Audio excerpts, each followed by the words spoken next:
You're listening to the Author Stories Podcast, bringing you the story behind the stories and the storytellers. Margaret White, Terry Brooks, Sheena Kamal, Matthew Quick, JT Ellison, Walt D. Williams, Brad Ford, Corey Doctorow, Brandon Sanderson, Robin Mock, Ernest Klein, Jim Butcher, Charlene Harris. Visit hankgarner.com for archives of all the shows. Today's guest is... Well, thanks for joining me again for the Author Stories Podcast, where I bring you the story behind the stories and the storytellers. Today, I'm really excited to have Gillian Harvey on the show with me today. She has an amazing book. It's called Everything is Fine, the funny, feel-good, and uplifting page-turner you won't want to put down. You know what, Gillian? It's a brand new year, 2021, and I think we need some feel-good and uplifting page turners to come this way. So I'm glad that the book is out, and thank you for joining me today. Thank you. Great to be here. So Gillian, we begin each show with the same question, and that question is, what is your first memory of wanting to be a writer or storyteller? Well, I think I was about 5 years old, and I was just myself eating about fruit and vegetables that came to life, and finding out that it was written by a girl who was just 7. And I realized that that's what I really wanted to do. And I was instantly kind of jealous of her because I thought, oh, I should have made it as a writer. It took me maybe another 35 years to get here, but I made it in the end. That's fantastic. Did you, was there a parent or a teacher or anything along the way that recognized that you, had this desire and that maybe there was something there? Well, when I was about 9 years old, I wrote a short story, and they called together the whole year group to read out the story to everyone. So that was a really big moment for me where I thought, wow, people are actually enjoying my work and my story. But the problem, I think, with a lot of us when we go to high school and we kind of don't want to stand out too much for the wrong reasons. And I think I really just kept my ambitions to myself for a long time after that, just because at school you were bullied if you were too hardworking and that sort of thing. So it was better to stay under the radar for those years, I think. Isn't that the dumbest thing ever? That kids punish each other for wanting to excel and to do something, and then those people that do the teasing and the punishing, find themselves later in life scrambling to make up time when they would have been much better served to embrace their passions early. That's it. Yeah, it's such a shame, isn't it? It is. So when you finished high school, what did you decide that you wanted to do with your life? Well, it was always writing, but I think I didn't believe in myself enough, and perhaps people around me didn't, because I think when you say you want to be a writer, it's generally seen as a hobby or a pipe dream. So I left school when I was 16, and I got a job as an office junior in a solicitor's office, like a lawyer's office, and worked there for a bit, then went back to college, finished my A-levels, and then went to university, after which I was a teacher for 8 years. So an English teacher, so teaching other people's books, but still trying to write my own in the background.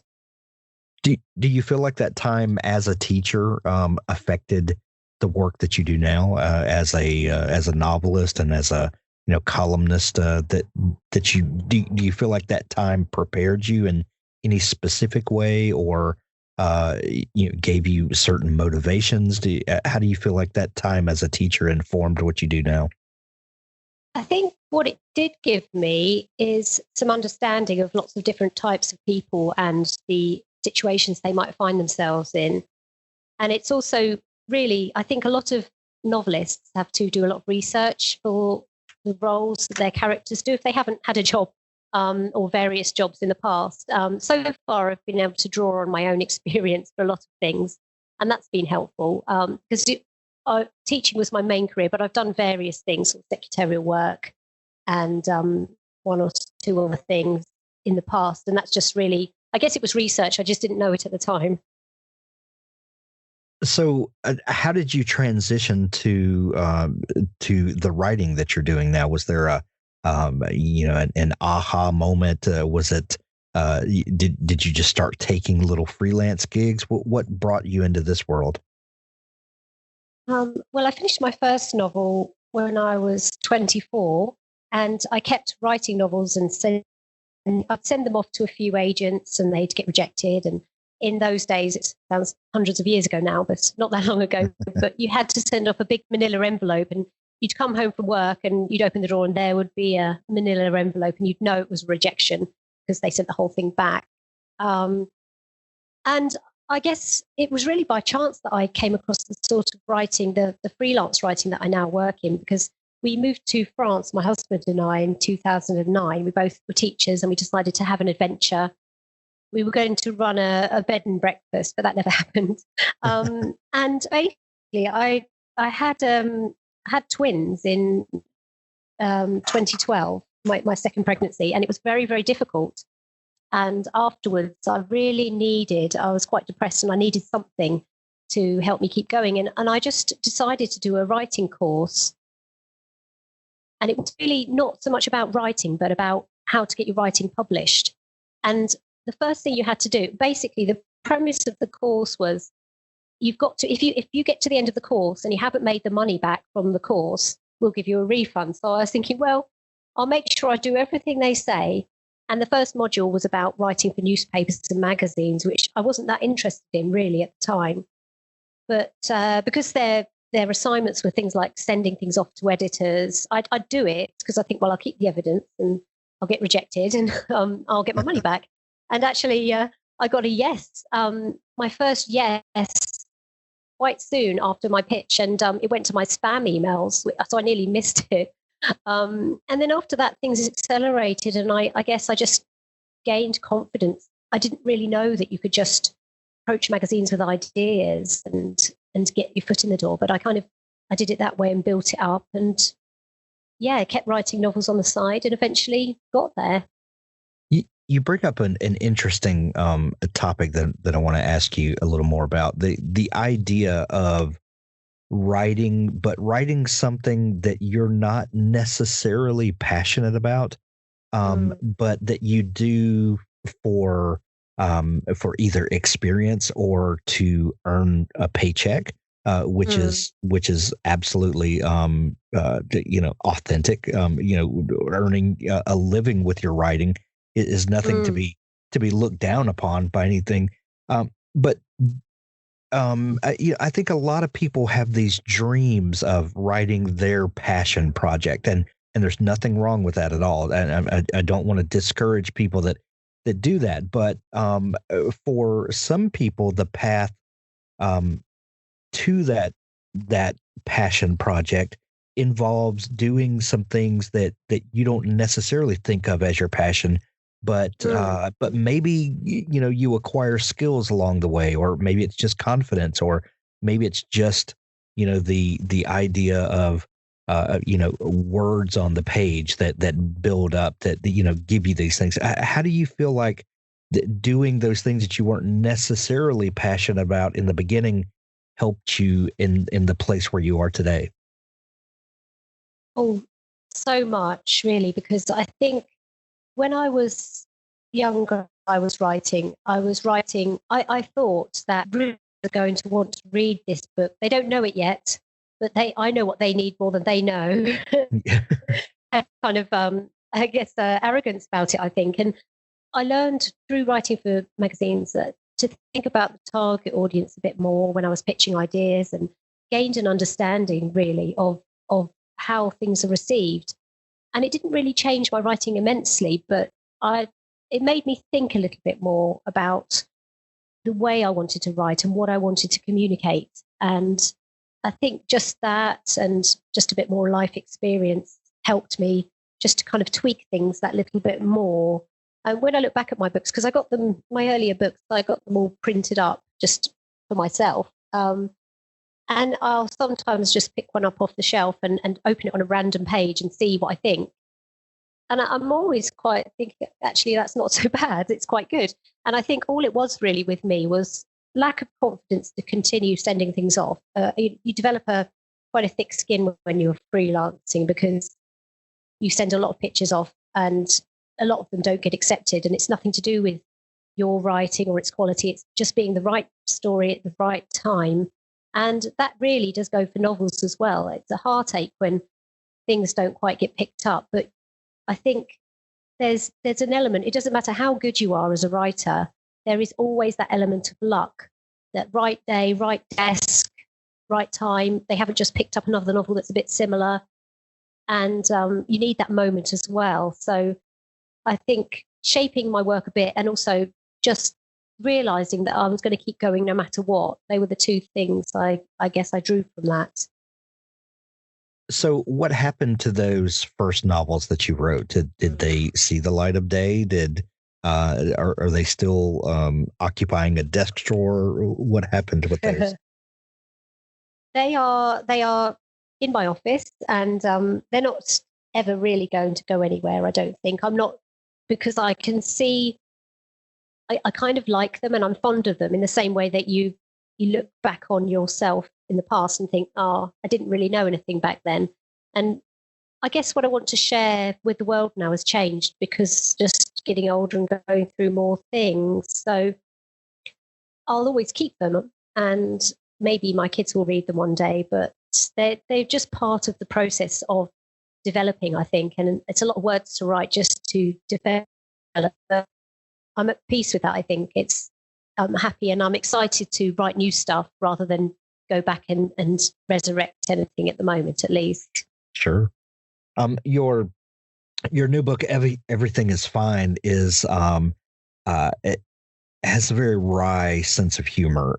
It's very self-deprecating in places, and there are some very serious topics under the kind of under the surface.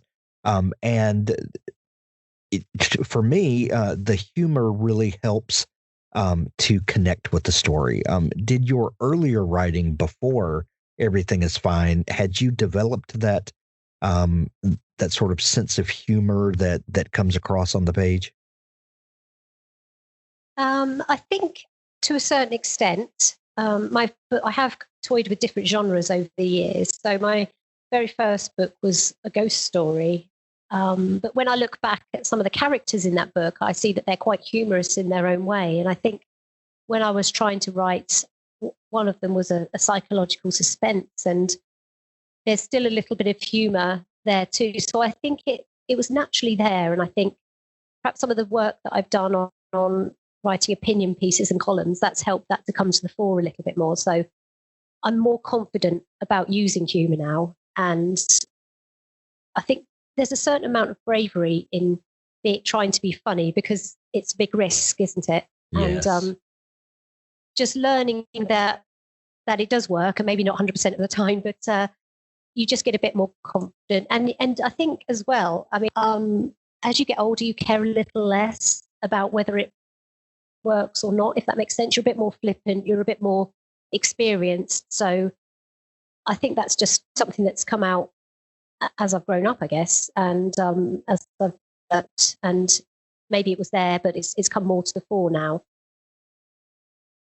Gillian, I love to hear stories of the beginnings of things where, what the initial spark of inspiration, because for everyone, those initial sparks are a little different. Sometimes, we think of a character and then this character sort of comes alive in our mind and starts doing things, and we're just observing. Sometimes it's a scenario. Maybe we read a newspaper article or something and we start playing the what if game in our minds, and a story begins that way. When you first started thinking of Everything is Fine, what was that initial inspiration that got this story to come alive for you? It was quite interesting, actually, because I know exactly when the basic idea came to me. I was speaking to my sister on the phone, and I live in quite a rural area of France, so there's not any sort of nightlife. And my sister still lives in the UK, and I'd look on her Facebook and see that she was doing all what looked like these glamorous parties. And I think, oh, I should be doing things like that. What am I doing in rural France? And I spoke to her about it on the phone. I said, oh, you look like you're having so much fun. And she said, yes, but that's just Facebook. Everyone knows that's not real. And the thing is, my sister, she's not, she hasn't got a public persona or anything like that. So she's literally putting photos on Facebook like an ordinary person does. She's creating this image of herself that isn't real. And I thought, I mean, I knew, we all know, don't we, that social media is just a shot and we can be anyone we want. But I thought, what's the point of Facebook then? Because that's what she's done with all those pictures is made me feel jealous, made me feel a little bit bad about my own life. And I'm sure that's not her intention at all. So it made me think a lot about social media and why we put what we put on it. And it really came from that. You know, how much could we lie on social media before we're found out in real life? Actually, my first idea for the book was more that it might be some sort of murder mystery, because I thought, if you were to take over someone's social media and you were murdered them, how long would it be till anyone in real life realised they weren't around anymore? Because I think so many of us just live online these days, but then obviously the humour took over a little bit more. Is this a topic that you've explored in your other writing, in your sort of nonfiction writer life?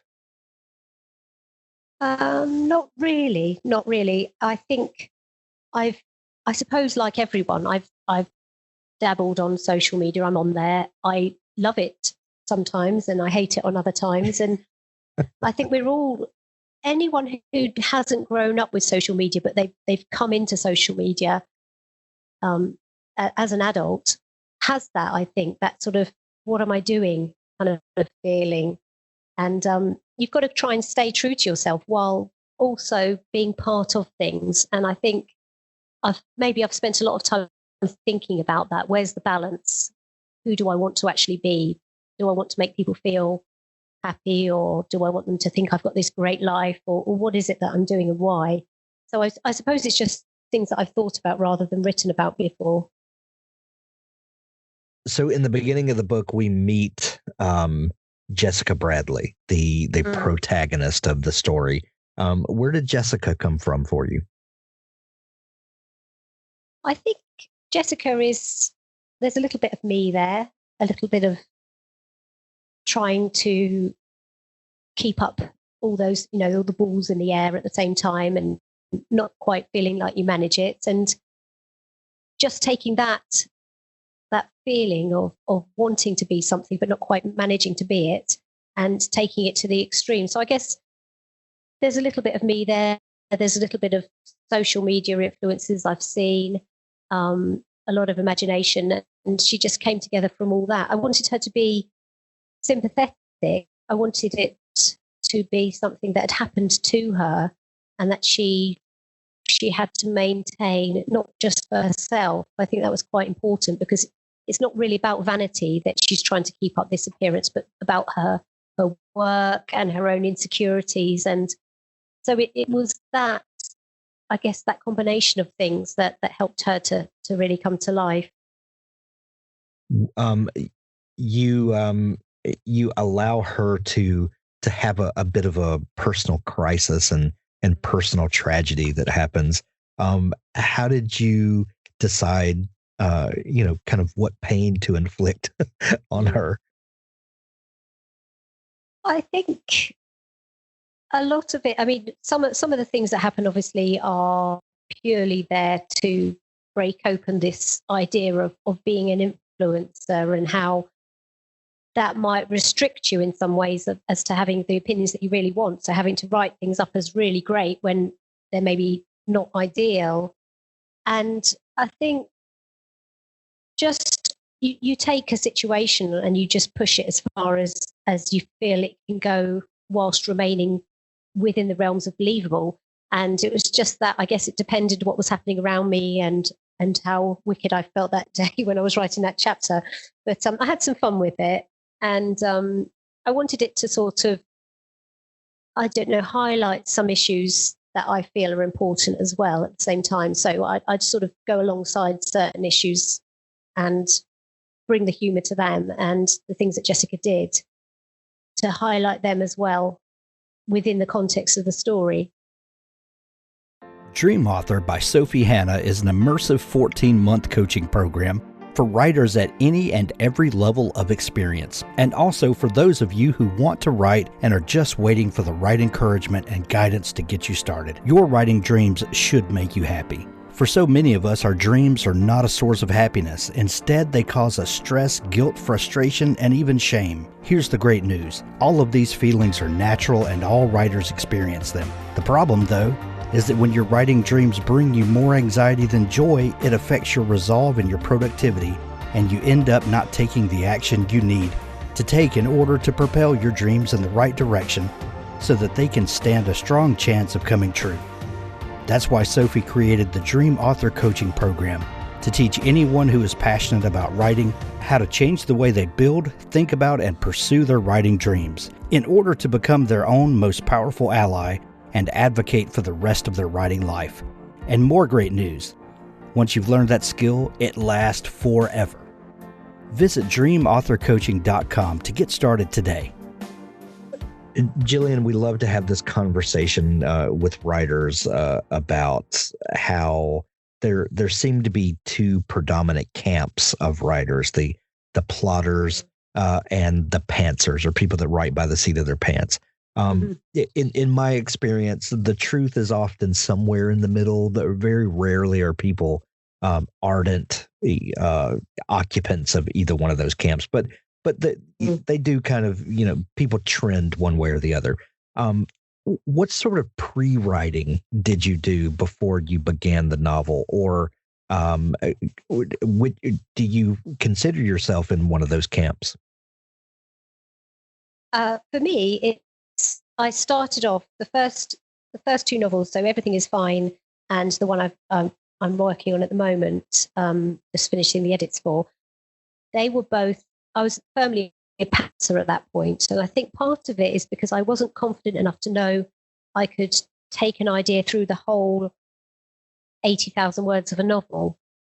So what I would do is I'd start with this idea, and I'd maybe write 3 chapters to see if it had legs. And then I'd sort of plan the next few events ahead and try and shape it that way, get to that word count, see where it was going, and plan a little bit. But I've literally just written another book, and I planned everything. And I really enjoyed writing it because I planning.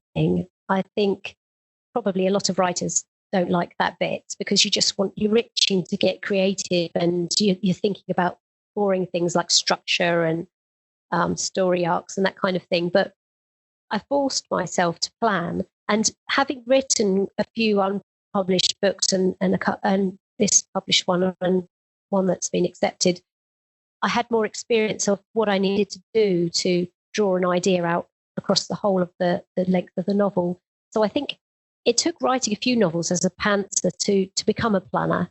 But now I don't think I would start a novel without knowing exactly where it was going, because it was so great to sit down and think, right, what's this chapter going to be about? And then it would only be the bare bones of it. So I could unleash my creativity without having to worry about, hang on, didn't she have a sister earlier, or what's this character doing now, and that sort of thing, which used to happen to me before.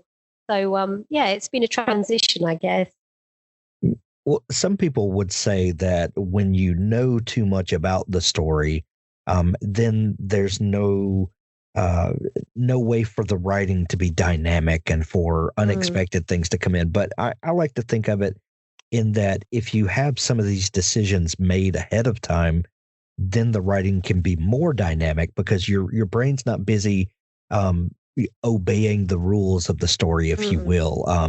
You get to kind of see the magic in the story from there. Is that true for you? I think so, yeah. I suppose, although I planned recently all the chapters, I didn't stop myself because I think you change all the time, don't you? Things happen to you each day that affect the way you think about things. And the chapter you'd write on one day would be from the same plan, would be very different if you wrote it the next day. And I think perhaps not being too rigid and not planning. All I would have maybe is a sentence or two about roughly what's going to happen. And then I think within that, there's so much you can do with description and other characters maybe popping in that you didn't expect, or sometimes you write it and it's that event itself is quite short or much longer. So I think you've got to allow yourself some space to be creative. But I do love the idea that you're floating it on this structure, so you kind of know where you're going. So you can put little clues and hints in that maybe I would have had to add retrospectively before. When you finish that first draft and then you start the process of editing, how long do you give yourself between finishing that first draft and then going back to revisit and see, because now you have an understanding of the whole story and all of that, but how long do you give yourself between those two steps? I'm terrible, really, because I'm very impatient, and I think if in an ideal world you'd do a couple of weeks, but I'm more likely to want to print it out and start reading it straight away. And just because I'm excited usually when I've finished it and I want to see what it's like. And that can be quite good actually, because you've still got somehow you're still holding the whole of the story in your head. You remember the characters and how they felt to you. So that really is something I would just do almost straight away, and then maybe get someone else to read it and come back to it and edit it again after that, when you're a little bit more cold and you're coming to it as a kind of fresh reader. But initially I can't help but read it when I've just written it, just because I want to see what I've done, I guess. When you were working on this book, Everything is Fine, did you sense that there was something different about this story, or that this, might be the one that finally, makes its way out into the world? Did you sense there was anything about this book? Well, the book I wrote just before it was my nearly book. It had some full read-throughs. It had a little bit of attention from a couple of agents, but I kind of got tired of it and I stopped sending it out. I had this idea, and I suppose I had the confidence that a couple of agents had said, "We want to see what you write next. Do send me next." So I think I felt a little bit more sure of myself that at least somebody was going to read it, even if it didn't go any further than that. So there was that, and I think one thing I did on this book that maybe I hadn't done in the past is I put it first, because writing was something I'd always felt, writing the novels at least, I had to fit around other things. And this time I thought, no, I'm going to make sure I sit down and write every day. And I think that really helped me to hold it all together and keep the momentum up and learn about the characters. So yeah, it did feel good, but I will say that I think every book I finished I thought was going to be the one, until I found out that it wasn't. So maybe it just retrospectively feels that way. I don't know. So Gillian, if you meet someone and they know nothing about you and they know nothing about your book, what would be the elevator pitch that you gave them on why you feel like this book would connect with them? I think it's important that books have something to say. And I think I like humour, but I think the best humour is the humour that makes you think about things and the way that you feel and the way that society is, and makes you rethink a little bit. And that's what I've tried to do with the book. It's got the pathos, it's got the big questions, I think, about how we view social media. It's things about, I guess, women's problems, if you want to call them that, and how they're treated by society, and this whole idea of appearances. So it'll make you laugh, and it brings you through quite quickly. But at the same time, I think it's something that you hopefully revisit in your mind, and it makes you look at the world in a slightly different way afterwards. I certainly know people have said to me that they have to really think carefully when they use a hashtag now, because it always makes me think about the book. Well, the new book is called Everything is Fine, the funny, feel-good, and uplifting page-turner you want to be able to put down. We're going to put links to it in the show notes of this episode to make it easy for people to find. Gillian, if people are just learning about you, where can they find you online? I'm on Twitter and Instagram at Jill+5, and I've got my website, which is www.gillianharvey.com. So I'm all over the place. Excellent. We're going to send people to send everyone to see you and to pick up their copy of Everything is Fine. Gillian, this has been so much fun chatting. Thank you so much for taking time to come on the show. Thank you. I've really enjoyed it.